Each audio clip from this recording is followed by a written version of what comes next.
নির্বাচনী ইশতেহার ঘোষণা করছে জামায়াতে ইসলাম। সরাসরি চলে যাচ্ছি ব্রিফিং এ। এখানে পার্টিসিপেটরি কিছু দায়িত্ব নেবে রাষ্ট্র, কিছু নেবে ব্যক্তি, এইভাবে মিউচুয়ালি এটা আমরা ইনশাল্লাহ মেকআপ করব। এখনকার স্বাস্থ্যসেবার অবস্থা ভালো নেই, তাও রাজধানী টাউনে যেটুকু আছে মফস্বল টাউনে ওঠাও নেই। আমাদের অঙ্গীকার হচ্ছে 64 জেলার সব জায়গায় মেডিকেল কলেজ আমরা গড়ব ইনশাল্লাহ, এবং সেই মেডিকেল কলেজগুলো গড়ার মাধ্যমে আমরা স্কিল ম্যান পাওয়ার ডেভেলপ করব।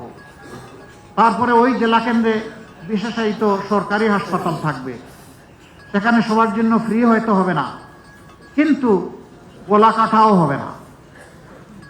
চিকিৎসা নিতে গিয়ে গলায় কাটা ডুববে না, চিকিৎসা নিতে গিয়ে মন এবং শরীর দুইটাই কমফোর্ট ফিল করবে ইনশাআল্লাহ।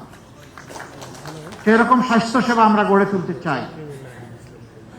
শিক্ষার ক্ষেত্রে আমাদের অঙ্গীকার আরো স্পষ্ট।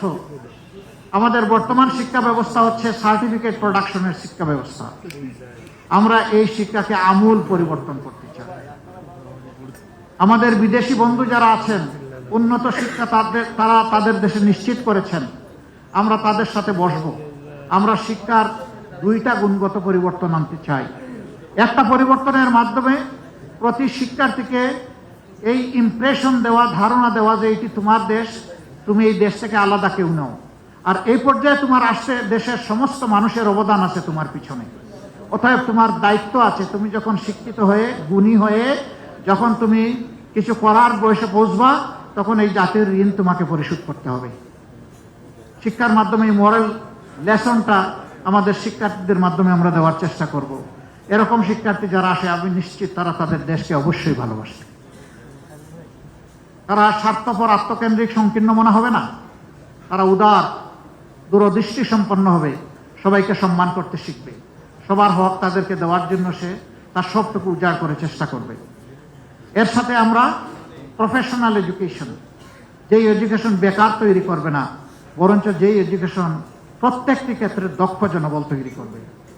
এটা ক্লাস 6 থেকেই ক্রমান্বয়ে এই প্রফেশনাল এডুকেশনটা শুরু হবে।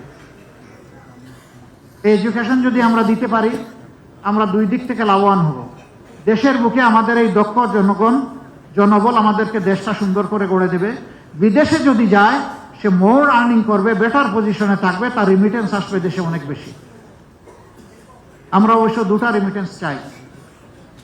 একটা হচ্ছে ফিনান্সিয়াল রিমিটেন্স, যেটা আমাদের ফরেন বিজনেসের চাকা ঘোরানোর জন্য দরকার।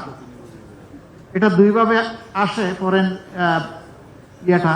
একটা হচ্ছে আমাদের এক্সপোর্ট বিজনেসের মাধ্যমে, আরেকটা হলো আমাদের প্রবাসী যোদ্ধাদের মাধ্যমে, যাদেরকে আমরা রিমিটেন্স যোদ্ধা বলি। কিন্তু ওই পর্যন্তই একটা শব্দ তাদের জন্য বলে দিয়েছি, রিমিটেন্স যোদ্ধা।